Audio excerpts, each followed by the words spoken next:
जय गुरु जी संगत जी I hope कि आप सब गुरु जी की ब्लेसिंग से, उनकी असीम कृपा से बहुत ही अच्छे होंगे और अपनी लाइफ में बहुत अच्छा कर रहे होंगे। संगत जी, अगर आपकी लाइफ में कोई भी प्रॉब्लम है या परेशानी है तो आपको परेशान बिल्कुल भी नहीं होना है, क्योंकि परेशान होने से प्रॉब्लम्स बढ़ जाती हैं। लाइफ है तो प्रॉब्लम्स भी होंगी होंगी। हम सब अपनी लाइफ में कभी ना कभी कोई ना कोई प्रॉब्लम ज़रूर फेस करते हैं, बट हमें उन्हें से परेशान नहीं होना है। हमें स्ट्रांग रहना है, पेशेंस रखना है, क्योंकि जो भी वक्त है वो बदलता ज़रूर है। ये आपको विश्वास रखना है, क्योंकि अगर रात आई है तो सवेरा भी ज़रूर होगा। कभी भी ऐसी कोई भी रात नहीं है जिसका सवेरा ना हो। तो ऐसा कोई भी दुख नहीं है जिसका अंत ना हो। तो बस आपको भरोसा रखना है और सच्चे मन से गुरु जी का ध्यान करना है, स्मरण करना है, मंत्र जाप करना है, सत्संग सुनना है, जल प्रसाद लेना है और गुरु जी से अरदास करनी है कि गुरु जी हमारे जीवन में जो भी प्रॉब्लम्स चल रही हैं उन्हें सॉल्व करें। गुरु जी हमें ब्लेस करते हैं। गुरु जी की ब्लेसिंग से बड़ी छोटी से छोटी प्रॉब्लम बहुत आसानी से सॉल्व हो जाती है। गुरु जी हमेशा अपने भक्तों का साथ देते हैं, अपने भक्तों के साथ रहते हैं और उन पे कभी भी कोई भी प्रॉब्लम्स नहीं आने देते हैं। जय गुरु जी। संगत जी, अगर आप अपना सत्संग मेरे साथ शेयर करना चाहते हैं तो वीडियो के डिस्क्रिप्शन बॉक्स में मैंने अपनी ईमेल आईडी दे दी है और मैंने अपना व्हाट्सएप नंबर भी दे दिया है। आप चाहें तो अपना सत्संग लिख कर या फिर ऑडियो रिकॉर्ड करके मेरे साथ शेयर कर सकते हैं। गुरु जी की कृपा से आपका सत्संग सभी संगत के साथ शेयर किया जाएगा। जय गुरु जी। संगत जी, आज का जो सत्संग है वो आकांक्षा आंटी का सत्संग है। आकांक्षा दुबे आंटी दिल्ली से हैं। इन्होंने अपना पहला सत्संग शेयर किया है। बहुत ही प्यारा सत्संग शेयर किया है इन्होंने, और जिसमें इन्होंने बताया है कि वो गुरु जी से कैसे जुड़ी और फिर उन्होंने गुरु जी की ब्लेसिंग्स उनको कैसे मिली और लाइफ में क्या क्या चेंजेस हुए, कैसे गुरु जी की कृपा से उनके लाइफ में जो चेंजेस आए उसके बारे में उन्होंने बताया है। बहुत ही प्यारा सत्संग है, आप ध्यान से सुनिएगा, क्योंकि गुरु जी कहते हैं सत्संग सुनना, सत्संग कहना, दोनों से गुरु जी की ब्लेसिंग्स मिलती है। और गुरु जी हम सबको ब्लेस करें। गुरु जी की ब्लेसिंग की ज़रूरत हर किसी को है, हर इंसान को है। तो आप ब्लेसिंग्स पाने का मौका बिल्कुल भी ना गंवाएं। जय गुरु जी। तो संगत जी, सत्संग शुरू होने से पहले हम गुरु जी का मंत्र जाप करेंगे एक बार। चलिए अपनी आंखें बंद करिए मेरे साथ और एक बार हम गुरु जी का मंत्र बोलेंगे, उसके बाद सत्संग स्टार्ट करेंगे। तो चलिए आंखें बंद करते हैं और गुरु जी का मंत्र जाप करते हैं। ओम नमः शिवाय। शिव जी सदा सहाय। ओम नमः शिवाय। गुरु जी सदा सहाय। जय गुरु जी। संगत जी, तो संगत जी चलिए सुनते हैं आकांक्षा आंटी का सत्संग उन्हीं की ज़ुबानी। जय गुरु जी। जय गुरु जी। प्यारी संगत जी, मैं आकांक्षा दुबे दिल्ली से हूँ। मैं अपना सत्संग शुरू करने से पहले गुरु जी का मंत्र जाप करना चाहूँगी। आए हम सब मिलके गुरु जी का मंत्र जाप करें। ओम नमः शिवाय, शिव जी सदा सहाय। ओम नमः शिवाय, गुरु जी सदा सहाय। जय गुरु जी। प्यारी संगत जी, मैं अपना सत्संग शुरू कर रही हूँ। मैं आकांक्षा दुबे। मेरी जर्नी गुरु जी के साथ कुछ 13 या 14 नवंबर को 2022 में शुरू हुई थी, जब मेरे को अपनी दोस्त थी आयुषी, उनके थ्रू गुरुजी के बारे में पता लगा था, जो कि उनकी बहन गुरुजी को बहुत मानती हैं। और उसके बाद हमारे यहाँ कीर्तन था 30 सितंबर को। तो हमें एक आंटी जी के थ्रू पता लगा था, अच्छा गुरुजी भी कोई हैं। और हमारी चाची की बहन भी थी, वो भी जाती थी। तो उन तीनों के मैं उनको बहुत बहुत धन्यवाद करूँगी कि उनके थ्रू हम लोग गुरुजी से कनेक्ट हुए। तो हम लोग बहुत सुनते थे, गुरुजी ये करते हैं, गुरुजी वो करते हैं, गुरुजी ने जॉब लगवा दी, गुरुजी ने ये प्रॉब्लम ख़त्म करी। पर ऐसे ना कनेक्शन नहीं बना। मेरी मम्मी को पता नहीं क्या हुआ, मम्मी ने बोला ऐसे कि 13 नवंबर की बात है कि हम ना एक बार गुरुजी के यहाँ चलते हैं, इतना भला करते हैं सबका, तो हम भी एक बार जाके देखते हैं, मानने में क्या दिक्कत है। और कहते हैं वो शिव जी का रूप है। मैं अपनी मम्मी को ना किसी चीज़ के लिए ऐसे यूजुअली मना नहीं कर पाती, तो मैंने कहा चलो चलते हैं, गुरुजी हैं क्या पता। तो हम लोग चले गए। और हम लोगों ने वहाँ पे जाके मेरा भैया डॉक्टर है, तो मेरा भैया ना ऐसे ज़्यादा टाइम नहीं मिलता बात करने का, तो उनका ना एम्स रायपुर में अभी 2022 में जनवरी में सिलेक्शन हुआ था। उसके बाद ना वो काफ़ी बिजी थी, तो हमसे बात नहीं हो पाती थी। और उनको थोड़ा सा कुछ प्रॉब्लम भी थी, तो हो गई थी, मतलब कि ऐसे। तो हम लोग यही थे, गुरुजी जो उसके हित में हो ना, अच्छा मतलब उसके दोस्त वगैरह थोड़े ऐसे हो गए थे, तो वो परेशान थे उस चक्कर में। तो उसके बाद हम गए गुरुजी के से, हमने बस यही, मैंने तो थैंक यू बोला हर चीज़ के लिए, और मैंने यही बोला गुरुजी जो अच्छा हो मेरी जॉब लगवाएं, मैं गवर्नमेंट एग्ज़ाम की प्रिपरेशन कर रही हूँ। ठीक है, जो भी हमारे मन में लालच होता है हम दिखा देते हैं, वही वाला हिसाब था। और मम्मी ने मांगा था कि मतलब भैया थोड़ा सा मतलब ऐसे लग रहा था कि वो दूर हो रहा है, ऐसे मत करो गुरुजी, मतलब मेरा बच्चा मेरी केयर करे, मेरे से बात नहीं हो पाती, और जो मेरे बच्चे के लिए अच्छा हो वो करें। और हमारे घर भर के लिए मांगा उन्होंने। तो उसके बाद ही हम अभी आ ही रहे थे, रास्ते में हम लोग एक जगह खाने के लिए कुछ रुके। और आप यकीन नहीं मानेंगे संगत जी कि मतलब गुरु जी की इतनी शक्ति मैंने पहली बार देखी थी।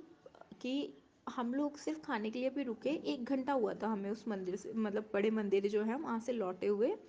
तो गुरुजी मेरे भाई का कॉल आया और उन्होंने बोला मम्मी मेरे पास ना रहने आ जाओ, मुझे आपकी बहुत याद आ रही है। और हम मैंने अभी निवाला तोड़ा, मैंने कहा मतलब मम्मी ने मुझे जब ये बताया मैंने कहा क्या, मैंने भाई से फ़ोन लिया, मम्मी से फ़ोन लिया, भाई से बात करी। और मैंने कहा क्या हो गया। उन्होंने कहा मेरे को मम्मी की बहुत याद आ रही है, मम्मी को यहाँ भेज दो। तो हम लोग शॉक्ड थे, मैंने कहा अरे अभी तो हमने गुरुजी से ऐसे अरदास की और इन्होंने तो बहुत जल्दी सुन ली, ये क्या बात है, मतलब ये तो बहुत ही चमत्कारी हैं भाई, मतलब एक होता है ना। पर उस समय मेरे को लगा हाँ ठीक है, पर मतलब मेरे को ना ऐसे बहुत कनेक्टेड नहीं फील हो पाया था। मेरी मम्मी को कनेक्शन फील हो गया था। उसके बाद ना हम लोग फिर से मतलब मेरे को पहला कनेक्शन फील हुआ जब कि हम लोग दिसंबर में मेरा एसएससी का एग्ज़ाम था। ठीक है। और मैंने उसके लिए कुछ भी नहीं पढ़ा था, कुछ भी नहीं, आप यकीन मानिए, सिर्फ मैंने 5 से 4 मॉक टेस्ट लगाए थे। और मतलब मैं गई पेपर देने और मैं ऐसे थी, हो गया तो हो गया, नहीं हुआ तो नहीं हुआ। तो आप यकीन नहीं मानेंगे कि मैं वो पेपर दे के आई, सबने पूछा कैसा गया, क्या था क्या नहीं, मैंने कहा पता नहीं, मेरे को नहीं पता। और जब रिज़ल्ट आया तो सब लोग कह रहे हमारे इतने हैं, हमारे इतने हैं, तो मेरे भी मार्क्स थे, बट सब ने कहा शायद कट ऑफ इतनी जाती नहीं है, मतलब बहुत हाई जाती है, तेरा नहीं होगा। मुझे नहीं पता, पर एक भैया थे, उन्होंने नेक्स्ट डे आकर बोला कि ना नॉर्मलाइजेशन में तेरे बढ़ जाएंगे, हो सकता है तेरा हो जाए। तो जिस दिन रिजल्ट आया, लिस्ट आई, मैंने कहा भाई कोई चमत्कार ही होगा जो मेरा सिलेक्शन हो जाए, एसएससी के प्री मतलब क्लियर हो जाए। आप यकीन नहीं मानेंगे, कट ऑफ से मात्र 0.25 नंबर मेरे ज़्यादा थे और मैं उस लिस्ट में थी। और मैं इतना रोई, पता नहीं क्यों, उस रिज़ल्ट के आने के बाद मैं इतना, जबकि मैंने उसके लिए मेहनत नहीं की, पर मेरी आँख से आंसू गिरे जा रहे हैं, गिरे जा रहे हैं, गिरे जा रहे हैं। मुझे कहीं ना कहीं फ़ील हुआ कि गुरुजी शायद हैं, मतलब ऐसे हुआ कि शायद उन्होंने ही किया है। फिर मेरे को थोड़ा बहुत कनेक्शन है ऐसे फ़ील होने लगा। फिर मम्मी ने एक दिन जब हमारा न्यू ईयर था, 2 जनवरी को मेरे भैया का बर्थडे आता है, तो हम लोग ऐसा था कि चलो न्यू ईयर पे हम लोग दर्शन करके आते हैं, हनुमान मंदिर हम हमेशा जाते हैं मेरे भाई के बर्थडे पे, सीपी वाले। तो ऐसा था वहाँ चलते हैं। और पता नहीं क्या हुआ, फिर वहाँ से ये था गुरुजी के आश्रम चलते हैं। तो हम मतलब हमारे, मैं, मेरे मम्मी पापा, मेरे चाचा चाची, उनका बेटा और मेरे दादाजी, हम सब लोग जो थे हम कार से गुरुजी के आश्रम चले गए। और नहीं, दादा नहीं गए थे, दादा नहीं गए थे, दादा की तबीयत ठीक नहीं थी। मैं, चाचा चाची और मम्मी पापा और हमारा आयु छोटा चाचा का बेटा, तो हम सब वहाँ गए। और मुझे पहली बार वहाँ पे जाके इतना, मतलब एक कहते हैं ना, एक खुशबू आई, मतलब प्रेजेंस का एहसास हुआ, मेरे रोंगटे खड़े हो गए थे। और मुझे ऐसा लगा शायद मतलब ऐसे मुझे कोई एनर्जी अपनी तरफ अट्रैक्ट कर रही है, एक पॉजिटिव एनर्जी। और संगत जी, मैं ऐसे मेरे को लगा अरे ये मतलब कुछ कनेक्शन है, कुछ तो अब शुरू हो रहा है गुरुजी, और गुरुजी मतलब मेरे को ऐसे अपनी शरण में ले रहे हैं। तो हम गए, हमने वहाँ पे गुरुजी के दर्शन किए, चाय प्रसाद लिया, लंगर प्रसाद लिया। उसके बाद घर आए और उसके बाद से फिर अपना मतलब अपनी पढ़ाई वगैरह पे मैं लग गई। ठीक है। उसके बाद मेरा मेंस का हुआ कि मेंस आ रहा है, पर मैंने उसके लिए नहीं पढ़ाई की थी, और मैं उसके लिए पूरी जिम्मेदार हूँ कि मेरी गलती है, मैंने एक मौका खुद से गंवाया। और शायद अगर उस समय मेरा हो जाता तो मुझे मेहनत का एक, कहते हैं ना कि मेहनत का अंदाज़ा कि कितनी मेहनत लगती है, क्या लगता है, वो नहीं हो पाता। तो वो अच्छा था कि गुरुजी ने उस समय मेरा एग्ज़ाम नहीं निकलवाया। और उसके बाद सब चीज़ें मतलब ऐसे थी, हाँ हाँ हाँ ठीक है, गुरुजी हैं, गुरुजी हैं, कहीं गए तो हाँ गुरुजी हैं, गुरुजी के बारे में मैं सबको बताने लगी। पर इसके बाद मैं एक दिन, अभी हाल फिलहाल की बात है, आपकी सितंबर की ही बात है, मेरी मम्मी ना सत्संग सुन रही थी गुरुजी का। ठीक है। हाँ, उससे पहले एक और चीज़ बोलना चाहूँगी कि गुरुजी के स्वरूप के बारे में। हमें ना पता नहीं था गुरुजी का स्वरूप मिलता है या ये या वो, मतलब ऐसे कुछ भी आइडिया नहीं था। तो एक दिन ना मैं कैफ़े में फॉर्म भरने गई, तो मम्मी ने कहा गुरुजी का ना गूगल से स्वरूप निकाल ले। मैंने कहा मतलब कह रही गूगल से ना गुरुजी की फ़ोटो निकाल लो। तो मैंने ना ऐसे गूगल से स्क्रीनशॉट लिया, गुरुजी का वो रेड चोले में बैठते हैं और मेरे सामने वो स्वरूप लगा है, मेरे तो ऐसे रोंगटे खड़े हो रहे हैं, उनको देख के ऐसे खुशी सी हो रही है। तो उनका स्वरूप लिखा है, उस पर जय गुरुजी भी लिखा है, नीचे लाल और काला चोला पहना हुआ है उन्होंने। तो गुरुजी, ऐसा था कि अब हम ले तो आए, अब फ्रेम नहीं कराया। तो अब ऐसा था कि फ्रेम भी कराना है, तो उसी दिन ट्यूशन में हमारे यहाँ एक बच्ची पढ़ती है, वो आई, उसने कहा आंटी मेरी चाचा फ्रेम करते हैं। खुद ही उसने बोला आप चाहो तो ये ना गुरुजी की फ़ोटो फ्रेम करवा लो। हमने कहा ठीक है आज ले जाओ और दे देना। और यकीन नहीं मानेंगे कि वो 7 जुलाई का दिन था, गुरुजी का फ्रेम हमारे घर में आया, स्वरूप जो था वो फ्रेम में हमारे घर आया। जैसे ही उस बच्ची ने पन्नी से वो स्वरूप था जो फ्रेम लगा हुआ था वो निकाला, सेम जैसे गुरुजी ने कपड़े पहने ना उस कलर की बटरफ्लाई ऐसे घूमी और उड़ के बाहर चली गई। लेकिन ये मनोरम दृश्य देखने के लिए मैं वहाँ उपस्थित नहीं थी, मेरी मम्मी ने मुझे बताया। लेकिन मुझे पता चल गया कि गुरुजी जो है शायद वो आ चुके हैं अब घर। तो अब धीरे धीरे मुझे ऐसे कनेक्शन फील होने लगा। और मुझसे ना बहुत गलतियाँ हो रही हैं, मुझे माफ़ करना, पहला सत्संग है। तो प्यारी संगत जी, मैं समझ पा रही हूँ कि तो उसके बाद क्या हुआ। हाँ, अब क्या था, ये सितंबर की बात थी, मेरे ना ऐसे शोल्डर, मतलब मम्मी सत्संग सुन रही थी और मेरे शोल्डर में ना ऐसे बहुत पेन हो रहा था, शायद मेरे ना मसल स्पाज्म हो गया था पीछे बैक में, अपर बैक में। तो अब मेरे बहुत दर्द होता, मैं उठूँ, उसी समय मेरे एग्ज़ाम्स भी थे। तो मैं उठूँ, मैं लेटूँ, लेटने में उठने में, मतलब मैं किसी पोस्चर में जो थी कंफर्टेबल नहीं थी। मैंने उसी दर्द में जाके वो एग्ज़ाम दिए और मैं बहुत परेशान थी गुरुजी। तो अब क्या हुआ कि इसके बाद ना, अब मम्मी सत्संग सुन रही थी एक ऊपर। तो फिर मेरे को ना ऐसे इंटरेस्ट सा जगा, मैं ऐसे पूजा करने गई थी, जल चढ़ाने गई थी सूर्य देव जी को, तो मेरे को ना ऐसे इंटरेस्ट सा जगा, मैंने कहा अरे ये तो बहुत अच्छा लग रहा है, ये भी कुछ आता है। मैंने मम्मी से पूछा, मम्मी कह रही हाँ गुरुजी के ना सत्संग आते हैं, मैंने भी अभी सुनने स्टार्ट किए हैं। मेरे पास ऐसे वो आया था नोटिफिकेशन, तो मैंने ऐसे सुनना शुरू किया। तो मैंने कहा अरे ये तो बहुत अच्छी चीज़ है। तो मैंने ना उसके 2 दिन बाद मैंने सोचा, जब मेरे एग्ज़ाम ख़त्म हुए, मैंने सोचा चल ना 7 अक्टूबर को बात है ये, मैंने कहा एक सत्संग सुनते हैं। तो आप यकीन नहीं मानेंगे, मेरे को ना ऐसे जो ये पीठ का दर्द है, मेरे पेट भी ना ख़राब रहता है, मेरे को हेल्थ एंजाइटी की प्रॉब्लम है कि मुझे छोटी सी भी दिक्कत होती है मुझे लगता है बहुत बड़ा है, उसकी वजह से मेरे ना बहुत स्ट्रेस हो जाता है।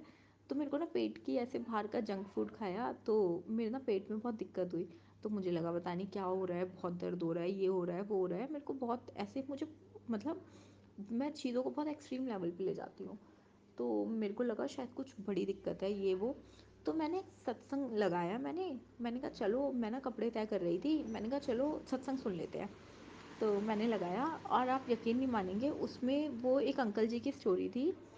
तो उसमें उनकी जो वाइफ़ थी आंटी जी, वो नरेट कर रही थी, वो बता रही थी कि उनके पति के ना पीठ पे बहुत दर्द था।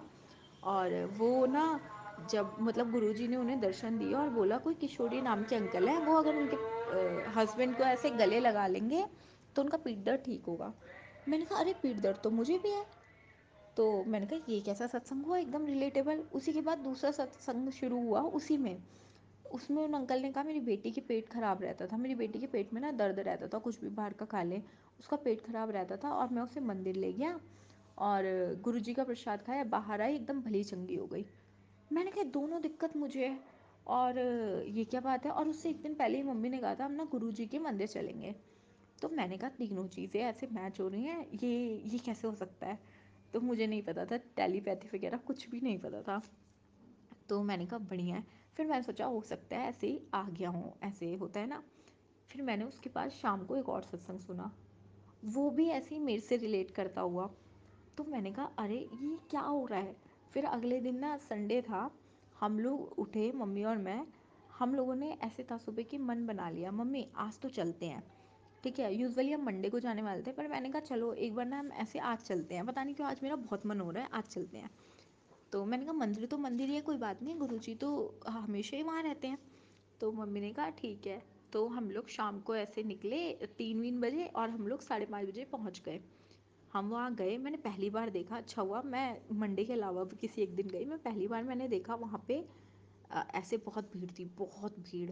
मतलब गुरुजी की महिमा इतनी प्यारी है ना, इतनी संगत है भाई, मैं आपको बता नहीं सकती, इतनी भीड़ थी वहाँ पे। लेकिन उस भीड़ में इंतज़ार का भी मज़ा अपना अलग होता है। तो अब उसके बाद क्या हुआ, धीरे धीरे करके हम सब अंदर गए। तो वही पहले गुरुजी के गद्दी के दर्शन किए, फिर वो गणपति जी के दर्शन किए, है ना। फिर शिव जी के दर्शन किए, फिर वहाँ पे हम सबको ना बिठा दिया बाहर, उन्होंने बिठा दिया। तो क्योंकि अंदर मतलब भीड़ बहुत थी, तो और चाय प्रसाद दिया, और जब ना मैं बैठी, वो शीशा लगा हुआ है और शीशे के अंदर से गुरुजी का स्वरूप दिख रहा था। अंदर भी उस दिन लोग बैठे थे, और हम ना मतलब वहाँ पे गुरुजी का हमें स्वरूप दिखा, और मेरे को बहुत अच्छा लग रहा था, पहली बार मैंने ऐसे ही वो दृश्य देखा था। अब क्या हुआ उसके बाद ना, उन हम लोग बहुत लेट हो रहा था हम दोनों को, मम्मी और मुझे। और उन्होंने पता नहीं क्या हुआ, उन्होंने कहा, जो वहाँ पे सेवादार हैं, उन्होंने कहा कि जिसको बैठना है बैठ जाए, जिसको दर्शन करने हैं वो दर्शन करके चलता जाए। तो हम लोगों को बहुत लेट हो रहा था, क्योंकि मम्मी और मैं ही थे अकेले, तो पापा होते तो बात होती, लेकिन हम लोग अकेले ही थे। तो हमने कहा कि कन्वेंस का प्रॉब्लम होगा, हम लोग दर्शन करके चलते हैं। हम लोगों ने दर्शन किए, अब हम लोग लंगर प्रसाद के लिए आगे गए। उस समय मुझे बिल्कुल भी नहीं पता था कि लंगर प्रसाद कैसे होता है। हम लोग हमेशा मंडे जाते थे, तो उस समय शायद बैठ के ऐसे चार वाला जो सिस्टम था वो नहीं होता था। उसमें चाय लिया आपने, लंगर प्रसाद लिया, आप लोगों ने खाया, नमस्ते किया गुरुजी को, ऐसे मत्था टेका और चल दिए। तो उस समय पहली बार मैंने देखा, हम लोगों ने बहुत इंतज़ार किया, एक पल को हो रहा था कि क्या करें, हाथ जोड़ के चलें, लंगर मतलब लंगर प्रसाद छोड़ देते हैं, हाथ जोड़ के चलते हैं, चाय प्रसाद तो हमने ले लिया। पर फिर मेरा हुआ कि नहीं मम्मी, हम ना आए हैं ना, तो ढंग से अब लंगर प्रसाद लेकर ही जाएंगे। तो अब हम लोग उठे, तो उसके बाद क्या हुआ कि हम लोगों ने कहा चलो कोई बात नहीं, जैसा भी है, अब हम लोग ना वेट करने लग गए। तो अंकल आए, उन्होंने थाली दी, उन्होंने कहा चार लोग हाथ लगाए, हम चार लोगों ने हाथ लगाए, मैं, मम्मी और दो लड़कियां और थी। तो हम लोगों, मेरे को नहीं पता था ये सिस्टम क्या है कैसा है, मुझे नहीं पता था, मेरे को बहुत ऐसे लगा। पर मुझे ऐसे लगा वाह, गुरुजी तो सबको ऐसे मतलब इक्वालिटी का एक पाठ पढ़ा रहे हैं कि सब लोग इक्वल है मेरे मंदिर में, कोई बड़ा छोटा नहीं, कोई ये नहीं, कोई वो नहीं, कोई मन में हीन भावना नहीं। और हम चारों ने गुरुजी का ऐसे नाम लिया, और हम चारों ने लंगर शुरू कर दिया, लंगर प्रसाद खाया। उसके बाद हम लोगों ने ऐसे गुरुजी को प्रणाम किया, अपनी जगह से उठे और घर के लिए चले गए। और मेरे हाथ में बहुत दर्द होने लगा, हम ट्रैवल कर रहे थे, मेरे हाथ में बहुत बेइंतहा दर्द हो रहा था, और मतलब ऐसे था मैं हाथ हिला भी नहीं सकती थी, उस समय बहुत ज़्यादा पेन था। तो अब हम घर आए, उस रात भी मतलब मैंने अपने भाई को कॉल किया, मेरे भैया डॉक्टर हैं जैसे कि मैंने आपको बताया, तो उन्होंने उन्होंने और उनके एक दोस्त थे, उन्होंने मेरे को एक मेडिसिन सजेस्ट किया। उस रात तो मैं बहुत आराम से सोई, ठीक है, काफ़ी रातों की नींद मेरी ख़राब थी, उस रात मैं बहुत आराम से सोई। उसके बाद नेक्स्ट डे मेरे को थोड़ा नहीं हुआ रिलीफ, फिर मैं ऐसे थी अब क्या करूँ। पर ना 3-4 दिन बाद ऑटोमेटिकली मैंने देखा मेरा हाथ का ना दर्द बहुत कम हो गया, इतना कम कि मैं आराम से सो पा रही हूँ। मैं पता नहीं मुझे क्या हुआ, अचानक से मेरा हाथ का दर्द ठीक हो गया। और मैं कुछ नहीं कर रही थी, मैं सिर्फ उन 4-5 दिन में यही कर रही थी, जब भी पेन हो ओम नमः शिवाय शिव जी सदा सहाय, ओम नमः शिवाय गुरु जी सदा सहाय। उस मंत्र में इतनी पावर है, इतनी पॉजिटिविटी है, मन की शांति है कि मैं क्या बताऊँ। और मेरा वो दर्द जो था वो 4 दिन में ऐसा छू मंतर हो गया कि मैं आपको बता नहीं सकती। और एक दिन ना मैं डॉक्टर को दिखाने गई थी, तो ये दर्द जब था मेरे 4 दिन में, उन 4 दिन में एक बार मैं डॉक्टर को दिखाने भी गई थी, तो उन्होंने ना मेरे को एक्सरे कराने को बोला। मेरी हड्डी की रिपोर्ट नॉर्मल थी, उन्हें लगा मेरी छाती में कोई दिक्कत है, चेस्ट में ऐसे मेरे ना स्पूटम कंजेशन हो जाता है। तो उन्होंने मेरे को चेस्ट एक्सरे लिख दिया। अब मैं डर गई, मैंने कहा चेस्ट एक्सरे क्यों लिखा, तो मैं डर गई थी। पर जब मैं एक्सरे करा रही थी, मैं ओम नमः शिवाय शिव जी सदा सहाय, ओम नमः शिवाय गुरु जी सदा सहाय कर रही थी। तो मेरे पापा हंस रहे थे कि कैसी डरपोक लड़की है, पर मुझे नहीं पता, बस मेरे को ये था कि मेरे गुरु जी मेरे साथ होने चाहिए उस समय। तो फिर मैंने एक्सरे कराया। नेक्स्ट मैं उस दिन थोड़ा थी परेशान कि यार कुछ ऐसे वैसे ना हो, क्योंकि अभी प्रिपरेशन मोड में हूँ, वैसे ही मेरे को हेल्थ एंजाइटी इशू है, ये डॉक्टर ने एक और पंगा पाल दिया। तो अब क्या हुआ कि मैंने एक्सरे कराया, नेक्स्ट डे रिपोर्ट लेने गई, मैं उस समय भी ऐसे थे, गुरुजी आप मेरे साथ हो ना, एक इंडिकेशन दे दो। तो मैं इधर मुड़ी, उस पर लिखा था शिव स्टोर, मैंने कहा शिव जी वाह। फिर आगे गई, उस पे भी शिव जी बने थे, मैया बनी थी। मैंने कहा वाह। फिर आगे गई तो मैं जैसे हॉस्पिटल में बैठी थी, रिपोर्ट आने से पहले एक गाना बज गया, मेरा भोला है भंडारी है।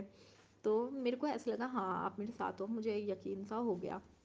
रिपोर्ट लेने गई मैं, रिपोर्ट एकदम नॉर्मल थी मेरी। तो उसके बाद मैं ऐसे थी, गुरुजी बहुत बहुत धन्यवाद आपका, बहुत बहुत शुक्राना, क्योंकि एक हेल्थ एंजाइटी हो जिसको, उस बंदे की रिपोर्ट नॉर्मल आना मतलब बहुत बड़ी बात होती है। तो और उसके बाद फिर मेरे ना पेट में समस्या थी, वो था, तो वो ठीक नहीं हुई थी। तो उसके लिए भी ऐसा था कि मुझे लग रहा था मेरे पेट में है कुछ यार, कुछ भी खा लो, ऐसे दर्द हो रहा था, क्या करूँ क्या नहीं करूँ, मेरे बहुत ज़्यादा प्रॉब्लम हो रही थी। और शायद मेरे बैठने का भी काम था, मैं बैठे बैठे प्रिपरेशन में बैठते ही हैं ऑलमोस्ट, लाइब्रेरी में या घर में बैठ के ही पढ़ाई कर रहे हैं। तो अब क्या हुआ कि मेरे को लगा शायद मैं वर्कआउट नहीं कर रही, इस वजह से हो रहा है। तो एक जगह मैं पार्टी में गई और मेरे बेनतहा दर्द हुआ, और मैं ऐसे थी क्या करूँ क्या नहीं करूँ। तो मैंने अपने भैया से पूछा, और वो ऐसे, वो भी बहुत परेशान हो गए थे कि इसको हेल्थ एंजाइटी ऑर्डर है, पढ़ाई नहीं करती, बस फालतू की चीज़ें हैं। तो उसके बाद उन्होंने कहा अल्ट्रासाउंड करा ले, सबसे बेस्ट है, तेरा भी शक ख़त्म होगा और मेरे को भी थोड़ी छुट्टी मिलेगी।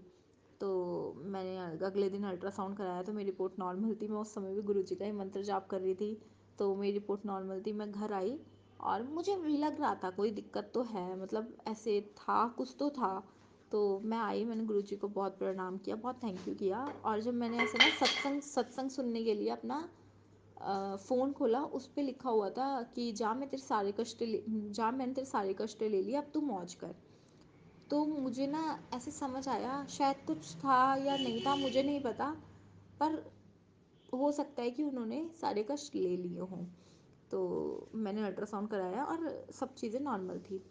तो और एक दिन और की बात है, मैं गुरुजी की ना स्वरूप के आगे बहुत रो रही थी, मुझे नहीं पता, मैं इस रूम में आई और मैं गुरुजी को ऐसे देख के नमस्ते कर रही थी, मंत्र पढ़ रही, और मेरी ना आँख से आंसू गिरने लग गए बहुत ज़्यादा। तो उसके बाद ना मैंने देखा कि मेरे पास ना 5 मिनट का एक सत्संग आया था, उस पे लिखा था तू रोती बहुत है पुत्र, तू रोया ना कर। तो मैंने वो सत्संग सुना और मतलब मुझे ऐसे समझ आ गया कि शायद गुरुजी ना ऐसे टेलीपैथी के थ्रू मुझसे बात कर रहे हैं, मुझसे ऐसे कनेक्शन मुझे फील हो रहा है। पहली मतलब मुझे उनका सत्संग सुनना अच्छा लगने लग गया, मुझे उनके बारे में बात करना अच्छा लग गया। इवन किसी को कोई दिक्कत होती है, मैं कहती हूँ गुरुजी का नाम लो और काम शुरू कर दो, देखना अच्छा होगा। मेरी एक दोस्त की तबीयत ठीक नहीं थी, मैंने कहा कि मतलब पता नहीं क्या था क्या नहीं, पर शायद गुरुजी ने ही करवाया। मैंने कहा एक गिलास में पानी लो साफ, और जो मंत्र मैं बोल रही हूँ गुरुजी का, वो मंत्र बोलो और पानी पी लो। और आप यकीन नहीं मानेंगे, 2 दिन में उसकी शरीर में, उसकी जो तबीयत थी उसमें काफ़ी सुधार आया। तो मैं तो गुरुजी को बहुत बहुत मानने लग गई, मतलब गुरुजी इतने प्यारे हैं कि अपनी संगत का इतना भला करते हैं।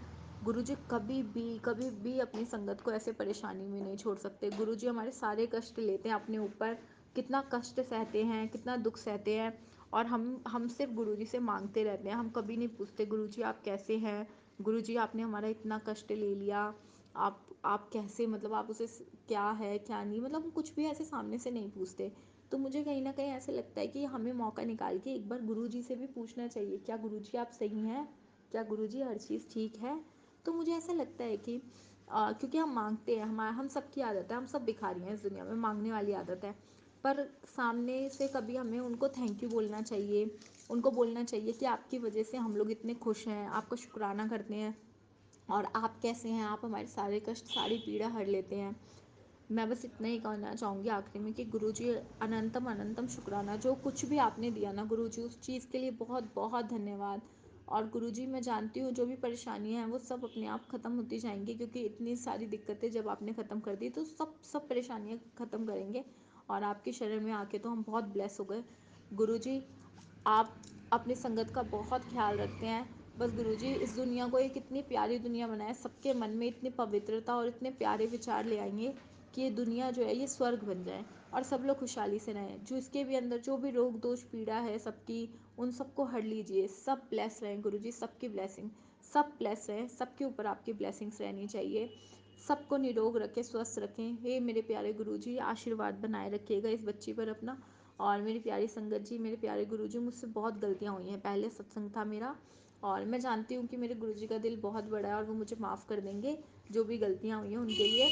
और मुझे पता है कि गुरुजी बस मेरा एक है कि मैं गवर्नमेंट जॉब की प्रिपरेशन कर रही हूँ। आपको पता है किस चीज़ की प्रिपरेशन कर रही हूँ। मैं चाहती हूँ बस गुरुजी कि अब मेरा भला कर दें, वो सिलेक्शन वाला भी हो जाए कि मैं एक मतलब बहुत ऐसे 25 साल की एज में अनएम्प्लॉयड हूँ। मेरे को खुद में बहुत बुरा लगता है। बस मैं चाहती हूँ कि ऐसे बहुत ताने सुन लिए, बहुत कुछ हो गया, खुद में भी बहुत ताने सुने। बस गुरुजी अब एक अच्छी सी गवर्नमेंट जॉब, आपको पता है कौन सी, वो लगवा दीजिएगा गुरुजी, और अपनी इस बच्ची पे आशीर्वाद बनाएं। और गुरुजी इतना मतलब इतना यश कीर्ति दीजिएगा, अगर कोई मांगने आए ना, कभी वो मेरे पास से भूखा ना लौटे।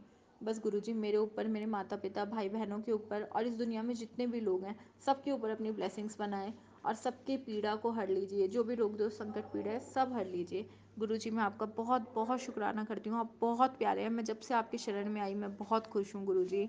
अपना आशीर्वाद सदैव बनाए गुरुजी। चलिए संगत जी, आइए हम गुरुजी का मंत्र पढ़ के ही ये सत्संग खत्म करेंगे। ओम नमः शिवाय, शिव जी सदा सहाय। ओम नमः शिवाय, गुरु जी सदा सहाय। अनंतम अनंतम अनंतम शुक्राना मेरे गुरु जी, अपना आशीर्वाद बनाना। जय गुरु जी, जय मेरे प्यारे गुरु जी।